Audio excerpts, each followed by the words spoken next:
नमस्कार, स्वागत है आप सभी का कॉम्पिटिटिव लिंक्स ट्यूटोरियल के यूट्यूब चैनल पर और मैं हूं सतीश कुमार मिश्रा।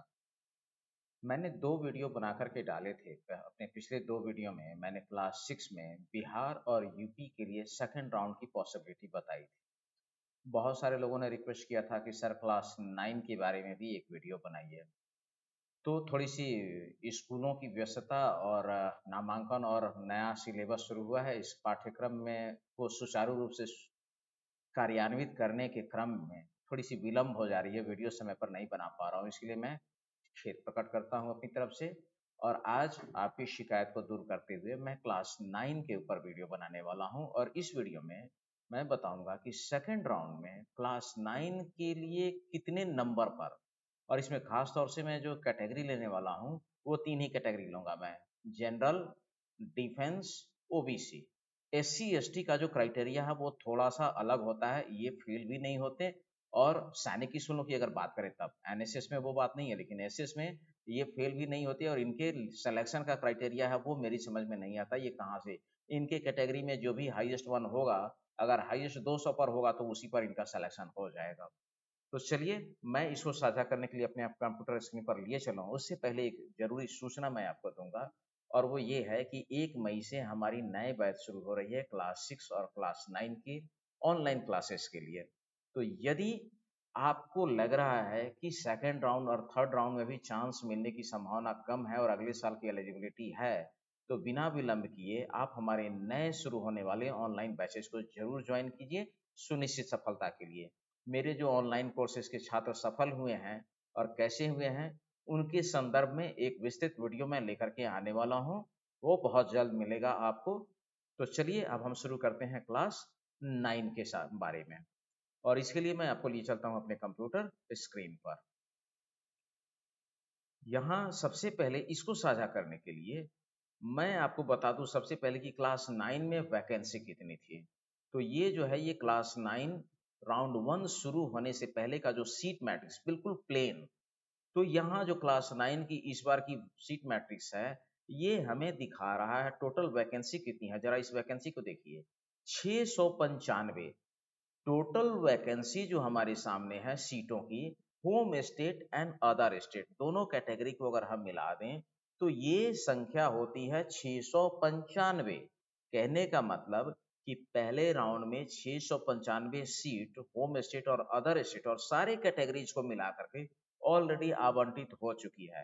अब निर्भर करता है कि सेकेंड राउंड में कितने लोग इसमें से मेडिकली अनफिट होते हैं, कितने डॉक्यूमेंट की वजह से एडमिशन नहीं ले पाते हैं और कितने लोग रिकॉन्सिडर करते हैं। और इन तमाम पहलुओं को देखने के बाद जब 27 को नामांकन की प्रक्रिया शाम 5 बजे के बाद बंद हो जाएगी, उसके बाद जो सीट मैट्रिक्स अपडेट होगा और इसमें जहां जहां सीटों की संख्या दिखाई जाएगी, वहां से एग्जैक्ट ई काउंसलिंग शुरू होगा।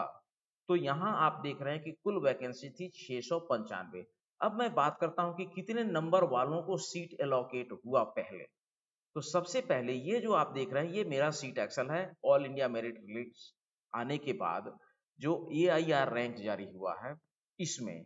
तो यहाँ आप देख रहे हैं ये 699 बच्चे का टोटल स्कोर है, ग्रैंड टोटल 699। ये कितने से कितने स्कोर वाले बच्चे हैं मैं आपको बताता हूँ यहाँ पर। आप देखिए मैं यहाँ पर फिल्टर लगा करके आपको ये बता दूंगा।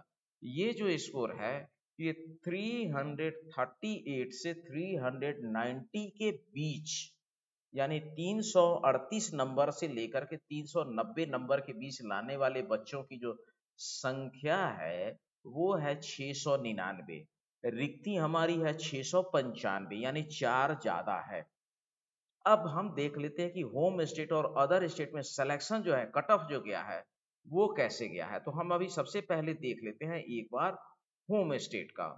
होम स्टेट की अगर मैं बात करूं, चलिए यहाँ होम स्टेट कैटेगरी में अगर हम देख लें, तो होम स्टेट में तो अदर किसी की कोई संभावना ही नहीं है। नागरोटा की अगर बात कर लें तो यहाँ पर देखिए ओबीसी कैटेगरी में 252 वाले बच्चे को मिला है, लेकिन डिफेंस एससी में भी अगर आप जाएं तो 310 नंबर लाने वाला बच्चा है होम स्टेट कैटेगरी में। बट ओबीसी का जो हाईएस्ट स्कोरर है यहाँ का होम स्टेट कैटेगरी में वो 252 वाला है। अब ये देख लीजिए, ये अनरिजर्व में 346 है और डिफेंस की बात करें तो 356 है। इसी तरीके से अंबिकापुर की अगर हम बात कर लें, ये मैं बॉयज़ की बात कर रहा हूँ, इसमें गर्ल्स नागरोटा में नहीं है। अगर छत्तीसगढ़ की बात कर लें अंबिकापुर में, तो यहाँ आप देखिए डिफेंस में 268 है बॉयज़ में, और 312 है आपको ओबीसी में, और अनरिजर्व में 332 है। तो होम स्टेट की बात अलग है। होम स्टेट वाले जो जहाँ हैं वो वहीं पर जाएंगे, इसमें किसी दूसरे की दाल नहीं गलनी है। देखना है आपको अदर स्टेट कैटेगरी में। अदर स्टेट कैटेगरी की अगर मैं बात कर लूँ, तो आप देखिए नागरोटा में ओबीसी एससी जो है वो 290 पर है। इसकी बात छोड़ दीजिए, मैंने पहले भी कहा था कि मैं इसको नहीं लेने वाला हूँ एससी और एसटी को। लेकिन ओबीसी और अनरिजर्व की बात करूँ तो 336 और 372। अंबिकापुर सबसे ज्यादा, यहाँ 10 बच्चों को सीट अलोकेट किया गया है। और अगर ओबीसी अनरिजर्व की बात करें तो देखिए ये 350 352 है, लेकिन एससी कैटेगरी में अदर स्टेट कैटेगरी में 286 है। उसी तरीके से एसटी जो है 286 है। लेकिन बाकी किसी में भी अगर आप जाएं तो 366 348 346 360 ये स्कोर ही आपको देखने को मिलेगा। आप इसी तरीके से सुजानपुर तीरा में भी चले जाइए, एससी कैटेगरी 284 है, इसको छोड़ दीजिए, बाकी सारे 336 प्लस हैं इसमें। आप हरियाणा में चले जाइए, एससी कैटेगरी और एसटी कैटेगरी सारी कैटेगरी को ले लीजिए, इसमें सारे बच्चे 324 प्लस हैं। एससी और एसटी दोनों 324 हैं, बाकी सारे उससे ऊपर हैं। आप कैसे कह सकते हैं कितना नीचे जाएगा? अब यहाँ अगर मैं बात कर लूँ, ये देखिए कपूरथला की बात मैं करूँ, तो कोई भी ऐसी कैटेगरी नहीं है जिसमें 200 नंबर वालों को सीट मिला होगा। ये सारे सीट जो मिले हुए हैं, ये 300 प्लस हैं। 302 एससी के कैटेगरी के बच्चे हैं, 302 336 एंड 332। इसके अलावा सारे इसके ऊपर ही हैं। जनरल कैटेगरी वालों का कहीं भी आप उठा करके देखेंगे, ये 350 प्लस में आपको दिखाई देगा, 350 प्लस में। उसके नीचे आपको जल्दी नहीं नजर आएगा। ये थ्री अनरिजर्व में 356, अगेन अनरिजर्व में 356। अब सवाल है कि इसमें कितने लोग रिकॉन्सिडर करेंगे। अगर मान लिया कि ये 695 में अगर 200 लोगों ने भी रिकॉन्सिडर किया होगा, तो अगले राउंड में जितनी सीट बचेगी वो 200 का रिकॉन्सिडर वाला बचेगा। और मान लेते हैं कि 100 आदमी मेडिकली अनफिट हो गए होंगे, 300, 50 आदमी डॉक्यूमेंट की वजह से भी मान लीजिए, 350। इस 350 में तो 200 जो है वो रिकॉन्सिडर वाले ही कहीं ना कहीं घूमते रहेंगे। बाकी के जो 150 बचे, इस 150 में ये स्कोर अगर मैं आपको दिखा दूं, यहाँ पर ये जा कहाँ रहा है, संभावना आपको क्या दिख रही है? सॉरी, यहाँ पर मैं एक बार फिर से, ये 338 टू 350 वालों के बीच का था। अब मैं स्कोर इस पर लेता हूं, अगर ये 338 से मैं 335 कर दूं, 335 से 390 के बीच में कर देता हूं, तो ये आंकड़ा हो जाता है 759। नहीं जा पाएगा वहां पर। कितना पीछे जाएगा? एक तो उतना सीट बचेगा या नहीं बचेगा गारंटी के साथ कहना मुश्किल है।